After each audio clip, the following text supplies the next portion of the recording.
Which camera is best for vlogging? Is it the Sony ZV-1 or is it the GoPro Hero 10? Last week I went on a bit of an adventure and vlogged with both of these cameras, and I want to take you with me on that adventure and share my thoughts on these cameras in the process. One of the good things about this is it does... Look at this place.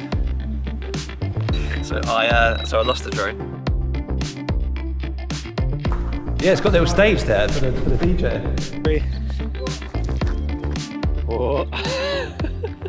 Okay, so first vlog of the day. We are on our way to a place called Winspit Quarry, which is down in Dorset, about an hour away from where we are. So we've got Harry in the driver's seat over here. Yo, yo.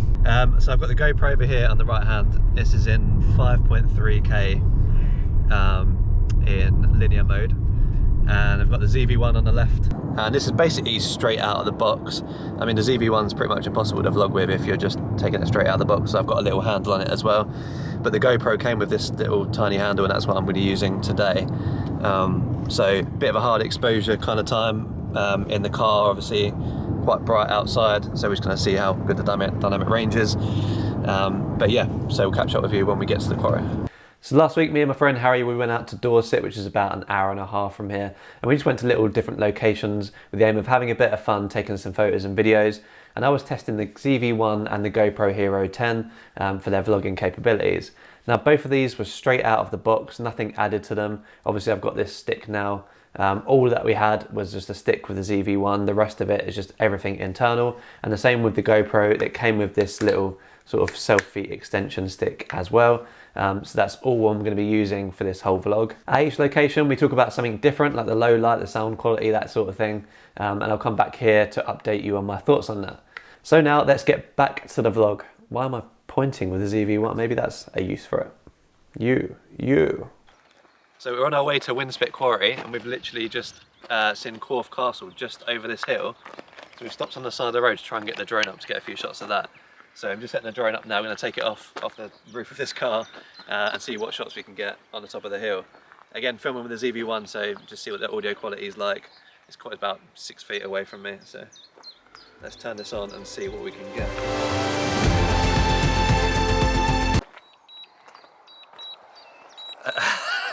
So I lost the drone. We're currently returning to home. I have no idea where she is, but it's on its way back somewhere. But did we get some good shots out of that? I hope so.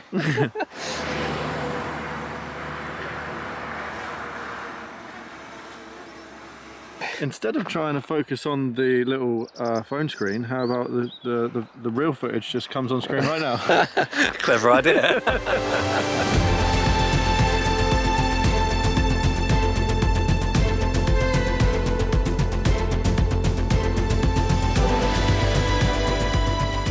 Okay, so we found some parking, and just next to the car park there's this crazy little thing, like a little mini Stonehenge, just a sort of wooden version. Why does that zoom so slow on this ZV-1? I'm not sure. Maybe I can speed that up, but it's just like a little man-made wooden Stonehenge, which is pretty cool. So I thought I'd stop here and do a quick vlog.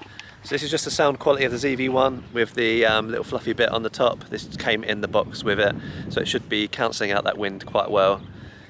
So yeah, this is sound quality in the ZV-1, and now I'm going to switch over to the GoPro. Switch over to the GoPro now, same location, same bit of wind, but there's no sort of external microphones, there's no fluffy bit on the microphone either, so it might not cancel out that wind as well. But you'll see it's like a nicer, wider field of view, which I quite like. You still get the background in, Harry's still in there, little wooden Stonehenge sort of thing still in there. I do prefer the field of view on here, which is why most people end up getting the Ulanzi wide angle lens for this. But yeah, this is a little vlogging test of the GoPro Hero 10. So straight onto the sound quality of these two cameras, and the ZV-1 sounded great. It was very clear, my voice was really easy to hear, and the little fluffy bit blocked out the wind quite well. But it was a little bit tinny and lacked that sort of fuller sound. On the GoPro side, it was kind of a lot better than I expected to be. GoPro seemed to have done a lot with their sound, so it doesn't sound like you're underwater anymore when you're filming with a GoPro, and the sound quality is pretty decent. Again, it's a bit more bassier than the ZV-1.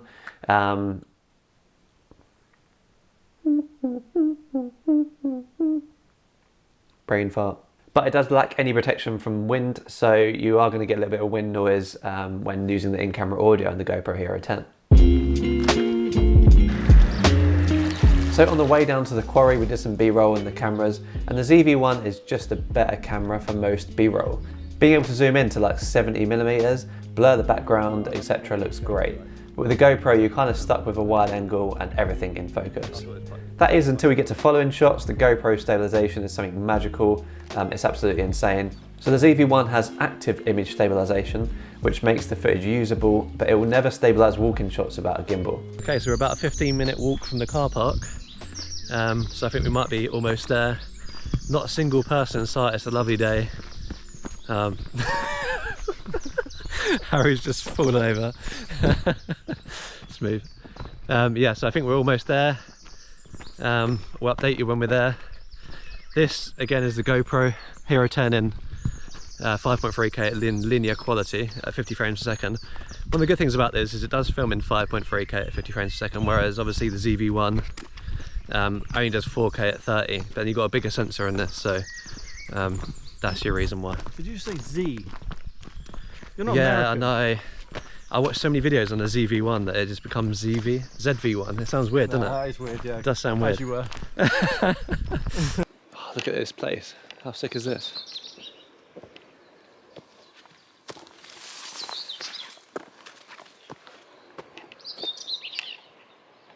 So this is the quarry. We're just trying to figure out how to get down there. Okay, I think we are almost there now.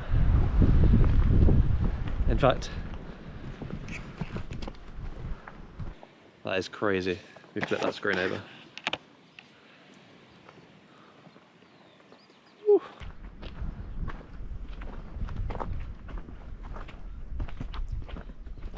Look at this. This is a crazy little place. Like, there's no one here. We've got it to ourselves. We flip the screen over again. This is also a pain. I have to keep flipping the screen over, whereas on the GoPro, it just has a nice little front screen for this kind of thing, so you don't need to flip it over, and then you can just turn the GoPro around and see the back screen, turn it around, and I can see me on the screen there. So yeah, obviously a little bit easier to vlog on, but look at this place. Yeah, it's got a little stage there for the DJ. What? Got a little stage there, like a little raised bit. Actually built up a dance floor on top there. So we're inside this cave now.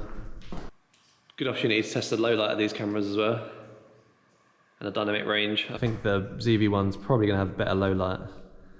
It's on auto ISO though, so we'll see how it copes there. It's quite a small little cave, but it's also quite cool that you can see it outside there to the sea, just around there. You won't be able to see it because of the auto exposure, obviously. But it's a good time to do like a little low light vlog test as well. I feel like the GoPro is always suffering low light, so you might see a lot of grain when it comes to that. If I'm facing the light here, it might be okay. The ZV-1's got a bit of a bigger sensor, so you should see better low light performance from the ZV-1. But then when I turn around, I've obviously got the light behind me. The ZV-1, you can't see anything there. Dynamic range on the GoPro is always a little bit better, so you can probably make out the details on my face a little bit more. But then I can also just go into that auto ISO on the ZV-1 and just raise that right up to 10,000. That's going to be grainy as hell, but you might be able to make out the detail on my face there. So that definitely wasn't a scientific low light test, but I wanted to keep it as natural as possible. We're just having a bit of fun with the cameras. And actually, surprisingly, I'm happy with the low light on both of these cameras, especially for the size of them. The ZV-1 was obviously quite grainy, but it definitely kept more detail in my face and the background, whereas the GoPro smoothed out that grain, but you do sacrifice that detail, so my face sort of became a little bit smooth, that kind of thing, which is normal for a camera like the GoPro. So both of these handle low light in a completely different way. I expected the ZV-1 to absolutely smash the GoPro, but I genuinely was happy with either of them.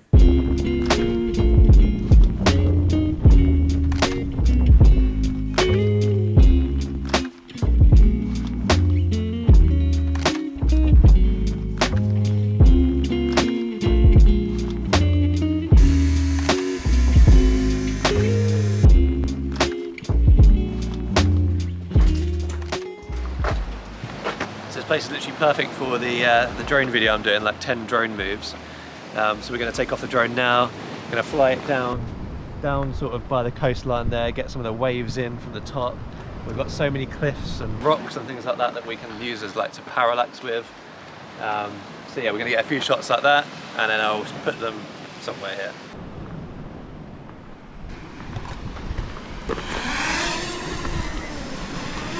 So I have a lot of thoughts when it comes to dynamic range, and essentially in that clip you just saw there, they were both on auto, but the ZV-1 was only on auto ISO, so maybe there was some sort of user error because it was a bit overexposed for my liking. But you can see sort of all the way through this video that the GoPro definitely has an amazing dynamic range. It's always going to capture that detail in the sky, even on bright sunny days. The ZV-1 does suffer from dynamic range. I guess it's not doing as much in-camera processing, but you're getting a more natural image from that.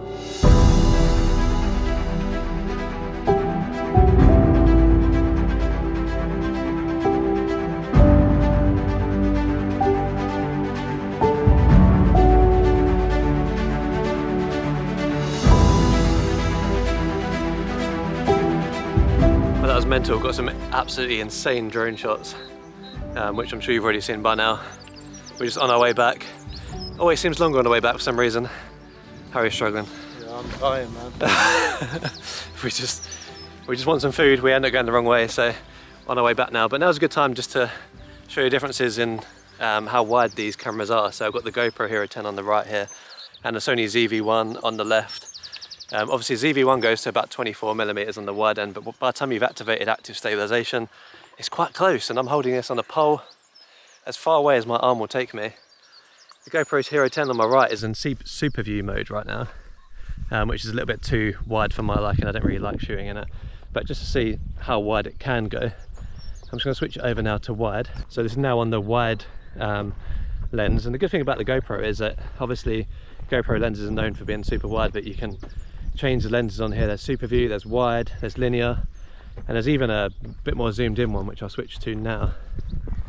So this is now narrow on the GoPro, which should be pretty similar to the ZV-1. It says it's the equivalent of about 27mm, so you don't get that. You don't need to get that ultra wide look that you have to have with normal other GoPros. So we had a little break there for lunch, and we're back. And we just stopped off at a car park near Corfe Castle, which is in the background here, which is just an incredible little place on the hill. So we thought we'd stop and get a few shots. Harry's down here balancing up the gimbal for some shots on his Sony A7 III. Whoa. So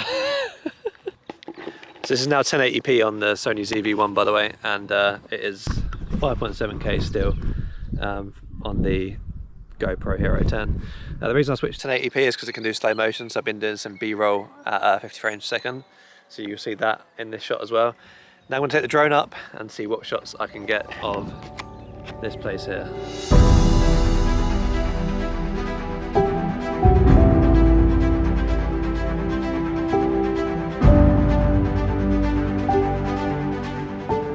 So our last stop is this place called Blue Pool, and basically it's just a big lake that's been turned blue by some sort of chemicals or something. Yeah, so we are basically testing out the B-roll of each camera here, and the GoPro can do some good B-roll. Obviously it's got great stabilization on it, so if you're following somebody or walking, then it's always going to be the better option unless you get a gimbal for the ZV-1 over here.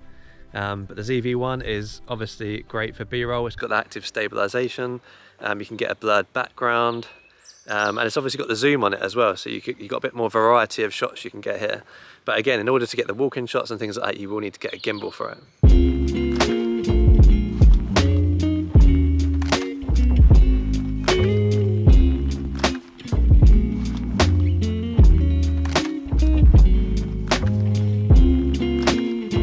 Okay, so both the batteries are running out on these cameras, something which we'll have to talk about back in the office in the future. So yeah, back to future Chris to talk about all the specky stuff. So that's the end of the vlog, and it's the end of the vlog because these two both run out of battery, and they both run out of battery pretty much at the same time. So while I can't quote exact hours, I feel like I filmed pretty much identically with each camera, so I can say that the battery life is pretty similar on both.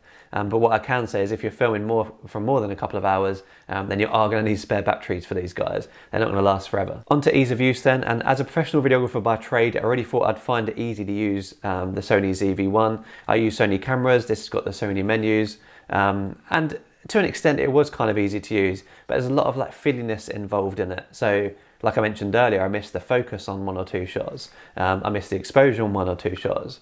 So I'm thinking I need to really go into the settings and dial in exactly what I need, find out how the auto exposure works, and maybe find a picture profile as well.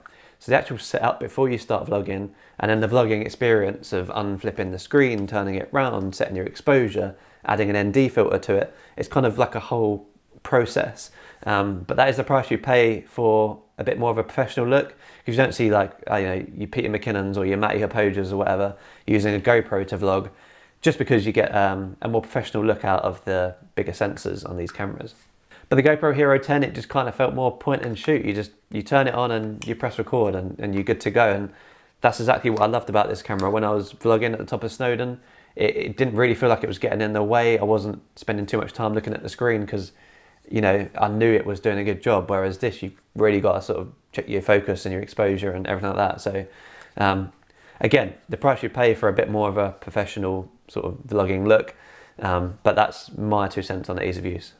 So here's my thoughts in conclusion, and I've been thinking a lot about this, so you need to bear with me on how I sort of portray this. But basically, I'm thinking if you take lots of photos and videos of other people and you occasionally vlog, the ZV-1's the best way to go. Obviously, it's great for photos. There's more flexibility in terms of depth of field and zoom and that kind of thing. ZV-1 is great. If you're also looking to get into YouTube sort of a bit more professionally or long term, again, the ZV-1 is great. You could even set it up as my main camera here on a tripod and have a talking head video like this, and it wouldn't look too different to this, what you're seeing now, to be fair. Again, like I said earlier, you don't really see some of the bigger YouTubers vlogging with the GoPro or similar things like that, just because you can get more flexibility and more of a professional look out of these sort of cameras. So if you're any of that, then the ZV-1 is going to be for you. But I do recommend getting the Ulanzi wide angle lens, because that is pretty much essential if you want to vlog with the ZV-1. But we'll get into that in a second. But if you're someone that just wants to take a few shots of yourself out and about, maybe you're hiking or exploring, maybe you're cycling or doing some action, then obviously the GoPro Hero 10 is the way to go. It is literally point and shoot. You don't need to dial in any settings. It's great straight out of camera, and it does not take you away from the action. And I think that's a key thing as well. Whereas the ZV-1 over here, obviously more versatile, better quality in some areas, but it takes you away from the action because you're trying to dial in settings and change things. This is more of a, you're out and about and you just want to make sure you've got some documentation of it. But obviously then if you want photos and B-roll and that kind of thing, then you're going to need a camera like this, or maybe just a decent smartphone to record those sort of things as well. So like I mentioned earlier, after the vlog, I went out and invested in the Ulanzi wide angle lens for the Sony ZV-1. And again, it's pretty much essential if you want to vlog with this camera, and also like a magnetic mount. So it just clips on. I may do a video of this soon. And this Ulanzi pole, which extends a little. Okay, the magnetic mount does take some getting used to in terms of getting it on there right so it doesn't fall off. But yeah, I'll go into that in another video. So I'm just going to do a quick test in here to compare the GoPro Hero 10 and the Ulanzi wide angle on the ZV-1, just to see how much of a difference it actually makes. Okay, so just for reference, this is the GoPro Hero 10 on linear mode in 5.3K, and this is the Sony ZV-1, pretty much how I was filming with it when we're out and about, just with a small pole without the wide angle lens. So switch over to the wide angle lens and extend that pole. My arms are almost at full length, but not quite. So this is now the ZV-1 with the Ulanzi wide angle lens on it. We're still in 4K with active steady shot, and I've extended the Ulanzi pole to full as well. My arm's not quite at full stretch. If it was at full stretch, I'd be all the way over here. But I definitely think this is a bit more suitable for vlogging, and I'd almost say essential for the ZV-1. So I'm going to end the video here. If you want me to make more videos on the ZV-1, or if you've got any questions, then comment down below. If you like this video, hit the thumbs up button, and if you want to see more videos like this on filmmaking on the go, then subscribe and hit that notification bell. Thanks for watching, and I'll see you in the next one.